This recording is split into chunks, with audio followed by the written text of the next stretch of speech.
जिस विधानसभा से आप आते हैं वो गढ़ कहा जाता है आरजेडी का, उसके किला को कैसे ढाई हुआ? अगर विधानसभा में आप पॉपुलेशन की आबादी की बात करें तो उतने ही यादव बिरादरी के लोग हैं जिससे मुस्लिम समुदाय के लोग। तो गढ़ कैसे महुआ विधानसभा वजूद में आया है? किसी मुस्लिम को आपने उम्मीदवार नहीं बनाया। क्या कमी है उनके अंदर?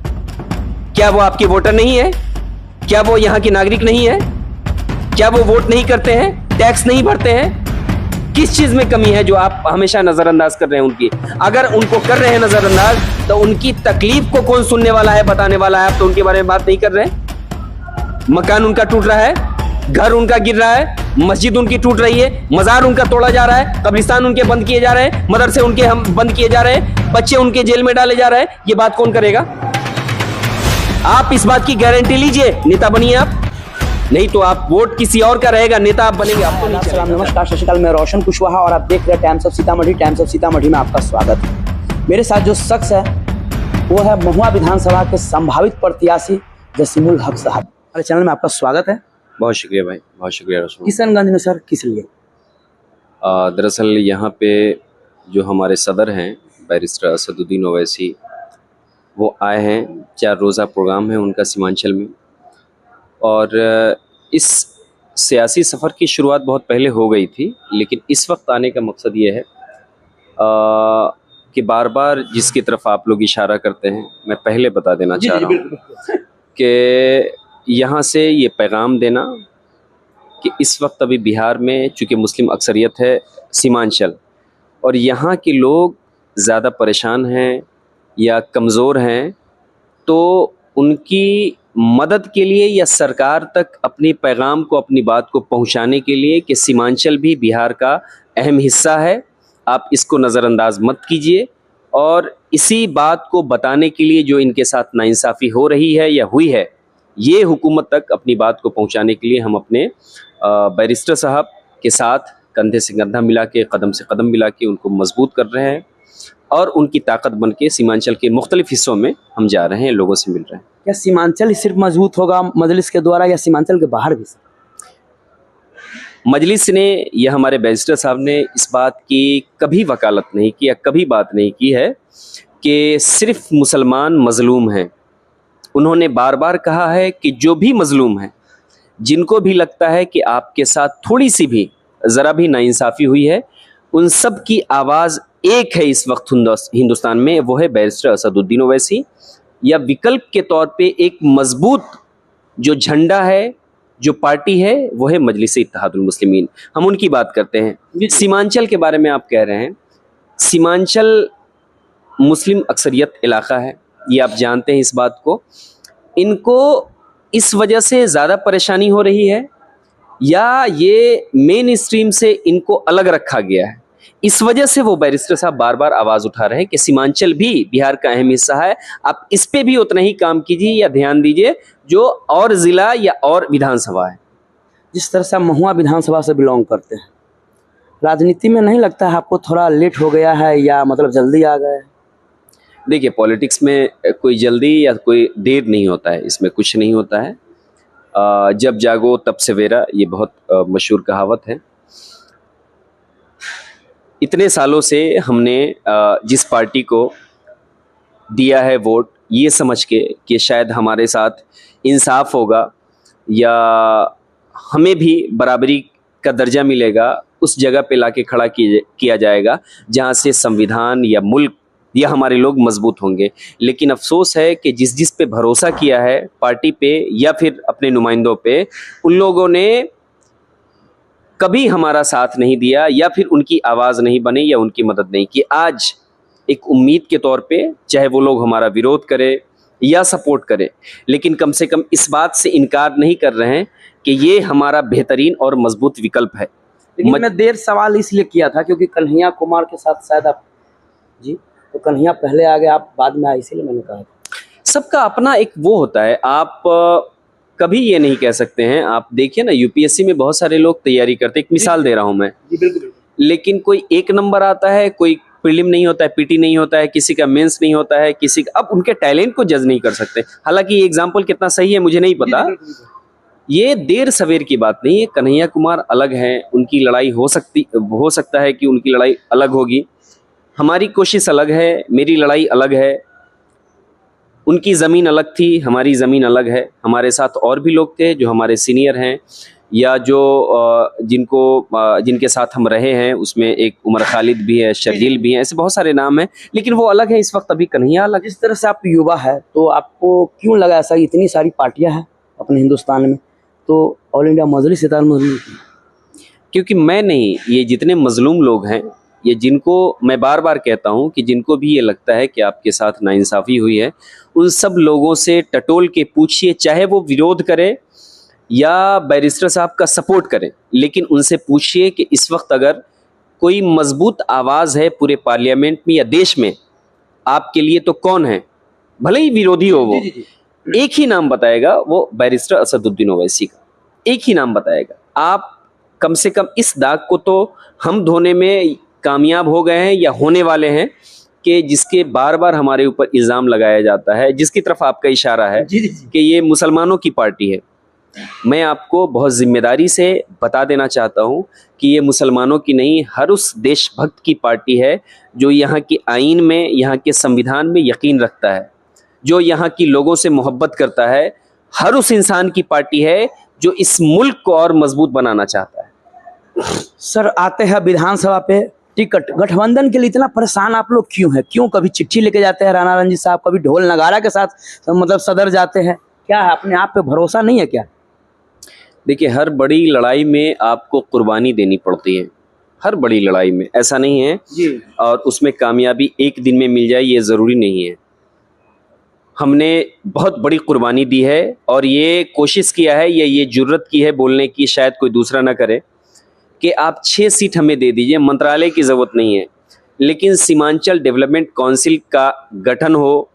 यहाँ जो अलीगढ़ मुस्लिम यूनिवर्सिटी का जो ब्रांच है, जो शाख है, कम से कम वो बदहाल है इस वक्त। अभी वो कहाँ पे है और किस जगह पे है, वो आप बताइए। कि जिस उम्मीद से लोग पूरे हिंदुस्तान के देख रहे हैं कि किशनगंज में एक एमयू आया है या और जगहों की तरह यहाँ के लोग जो परेशान हैं उनको लाया जाए, इनको सामने रखते हुए हमने ये कुर्बानी सिर्फ इसलिए दी है कि शायद हमारी कुर्बानी से जो पूरे मुस्लिम वोट का, जो सेकुलर वोट का जो बिखराव होने जा रहा है या हो सकता है, शायद वो बच के किसी एक जगह बने जाए और एक मजबूत ताकत बने बिहार को। और उससे हम, जो भाजपा जैसी ताकत अगर आना चाह रही है या उस कोशिश में है, तो हम उसको रोक सकें। ये अपने फ़ायदे के लिए कतई नहीं है। अगर ये कोई चाहता है कि हमारे फ़ायदे की बात है, तो यकीन मानिए कि हम 243 पे लड़ सकते हैं। कौन रोक सकता है हमको? जैसे और पार्टियां लड़ रही हैं, हम भी लड़ सकते हैं। कौन रोक सकता है हमको, बताइए? लेकिन जिस विधानसभा से आप आते हैं वो गढ़ कहा जाता है आरजेडी का, उसके किला को आप कैसे ढाइएगा? देखिए, किसी का भी गढ़ बिहार में रहा है या कहीं भी, इस वक्त अभी मैं जिम्मेदारी से बिहार के बारे में कह रहा हूं कि आप किसी एक समुदाय के लोगों को लेके अपना गढ़ नहीं मान सकते हैं। अगर गढ़ हो बना है महुआ, अगर विधानसभा में आप पॉपुलेशन की आबादी की बात करें तो उतने ही यादव बिरादरी के लोग हैं जितने मुस्लिम समुदाय के लोग हैं। तो गढ़ कैसे हो गया? इसका मतलब ये है कि मुसलमानों ने हमेशा साथ दिया उनका। लेकिन अफसोस की बात है कि उसी महुआ में आज तक किसी मुस्लिम को उम्मीदवार आरजेडी ने नहीं बनाया है। क्यों? आपकी पार्टी में कोई मुस्लिम नहीं था। आप हिस्सेदारी की बात कर रहे हैं, आप दीजिए ना उनको मौका। एक बार दीजिए, 3 बार तो आप चुनाव लड़िए, 5 बार लड़िए, एक मरतबा तो किसी मुस्लिम को दीजिए आप। तो कहते हैं मुस्लिम को जब ये टिकट देंगे तो हार जाएगा। जब मुस्लिम की वजह से आप जीत रहे हैं, हाँ। तो क्या मुस्लिम को टिकट देने से हार जाएगा? ये आप ना सुनिश्चित करेंगे कि जहां जहां से आपकी पार्टी मुस्लिम को उम्मीदवार, लोकसभा में इसका ताजा एग्जांपल है। आपने वहां से टिकट क्यों चुना? बहुत सारा गढ़ था, क्या मकसद था आपका? मैं ये कह रहा हूं कि हमारे बीच से मत दीजिए। आपकी पार्टी में बहुत सारे मुस्लिम चेहरे हैं, आप किसी को उठाकर बोलिए कि एक मर्तबा हिस्सेदारी और बराबरी की बात कर रहे हैं, लड़ रहे हैं हम, एक मर्तबा आपको हम टिकट देना चाह रहे हैं, 3 मर्तबा हम चुना, जब बराबर है हम, तो वहां एक बार और दीजिए, आप दीजिए। जैसे वो यादव भाई हमारे वोट करते आ रहे हैं, आपको मुस्लिम बिरादरी के लोग आपको वोट करते हैं ये समझ के कि सेकुलर वोट का बिखराव नहीं हो, कम से कम बीजेपी के खिलाफ जो पार्टी लड़ रही है हम उसका साथ दे रहे हैं, तो आप उनको भी तो मौका दीजिए। समाज की बात कौन करेगा जाके असेंबली में? समाज की बात पार्लियामेंट में कौन करेगा? कोई जिस समुदाय से है उसी समुदाय के लोग करेंगे ना। दर्द उनका है, तकलीफ उनको है, कौन बात करेगा इसका? ये संविधान में बार बार इस चीज की वकालत की है। यह संविधान चीख चीख के इस बात को कहता है कि हर समुदाय के लोग जब तक नहीं आएंगे संविधान मजबूत नहीं होगा। हर समुदाय का एक नेता होना चाहिए। रिजर्वेशन का सिस्टम क्यों आया था यहाँ पे देश में? मोटे तौर पे यही मकसद था ना, जो बैकवर्ड, जो पिछड़े हुए लोग हैं उनको आगे लाया जा सके, सबको एक सप में खड़ा किया जा सके। यही तो मतलब आप हिस्सेदारी बराबरी का भी है। आप दीजिए उनको मौका। जब से महुआ विधानसभा वजूद में आया है, किसी मुस्लिम को आपने उम्मीदवार नहीं बनाया। क्या कमी है उनके अंदर? क्या वो आपके वोटर नहीं है? क्या वो यहाँ के नागरिक नहीं है? क्या वो वोट नहीं करते हैं, टैक्स नहीं भरते हैं? किस चीज में कमी है जो आप हमेशा नजरअंदाज कर रहे हैं उनकी? अगर उनको कर रहे हैं नजरअंदाज, तो उनकी तकलीफ को कौन सुनने वाला है, बताने वाला है? आप तो उनके बारे में बात नहीं कर रहे हैं।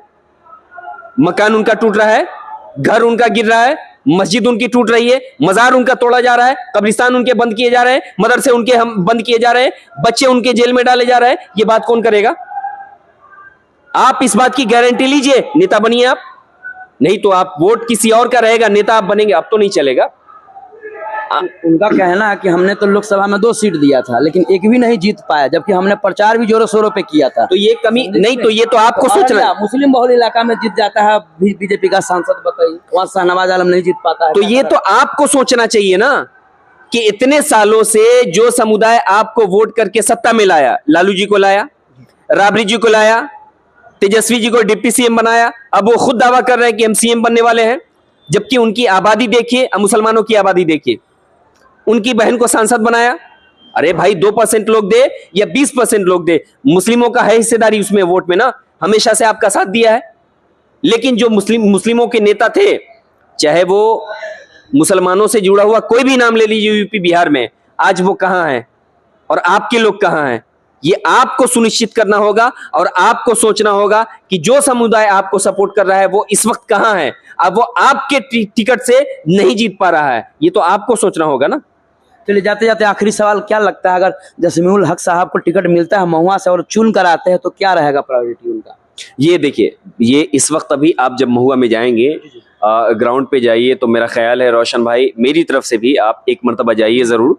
अलग अलग हिस्से में आप कवर करते रहे हैं और आगे भी जाइए।